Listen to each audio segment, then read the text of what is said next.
What are ordinals? Ordinals are essentially files, right? Text, images, JPEGs, animations, whatever, essentially stored on Satoshis, which are a fragment of Bitcoin, right? It's the smallest unit bias or unit measurement that you can get of BTC. And what you can actually do with these Satoshis, because they are, physical, well, I guess like digital remnants essentially of Bitcoin, you can take these Satoshis from specific times in history and purchase, right? Purchase specific Satoshis from say 2009 to today. And actually use these small fragments to put your files onto, right? So you're technically thrusting a whole bunch of history into the artwork that you're doing. So one of the things that we're going to be doing with this collection is PPN went out and we picked up around 50 Block 9 450X Satoshis.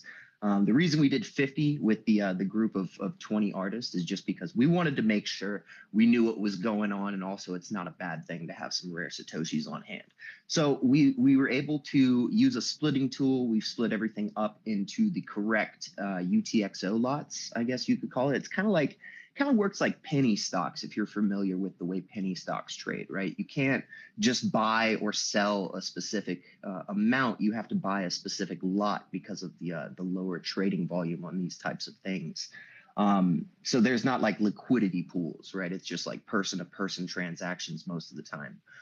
So we have the Satoshis, the Block 9 450X Satoshis, which are the oldest Satoshis in existence today that are in circulation, actually mined by Satoshi Nakamoto himself, or themselves, the entity, whatever created Bitcoin. And yeah, so we're going to be using that and thrusting a bunch of history directly into everyone's pieces who are minted on this. Outside of the rare Satoshis, right, you're able to use what is called parent-child inscriptions. And a good way to think about this is just think about the timeline, right? Like the timeline when you're scrolling Twitter today. Posts are set up as parents, right? Like if you make a post directly from your account, that is a parent. Replies are the children of that parent. And that's how it's displayed. The same thing if you like go scroll Reddit today. It's like parent children post reply setups, right? So essentially what you're doing when you're setting up a parent child is you're setting up like an artist signature or something that can always be linked back to you.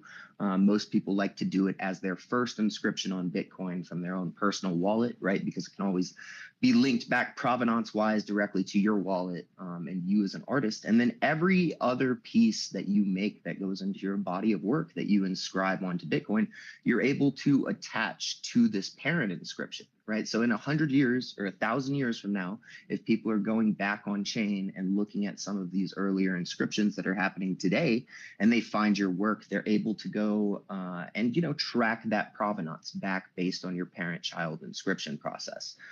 So it adds an extra layer of just overall, I would say overall exposure when you're talking about long-term permanence that the art world truly has never seen before, right? And then when you couple that with the historic sats elements, it's just a very interesting canvas that people can really utilize. And I mean, take something that shouldn't have, at least initially, the idea to create artwork was not intended for blockchain, right? Especially for Bitcoin, it was more store of value, open source network of payment systems, that sort of thing, and use this medium and just do what you want with it, and thrust as much history as you can.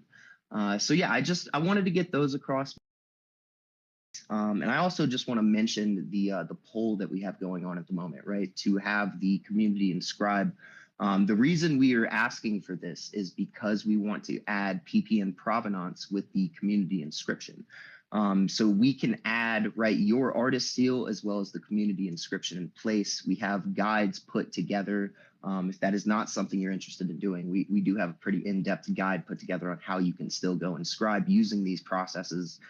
We can definitely work on it, but that's kind of where we're coming from with it. So just kind of, get that out of the way directly to all the artists who might have had questions surrounding that.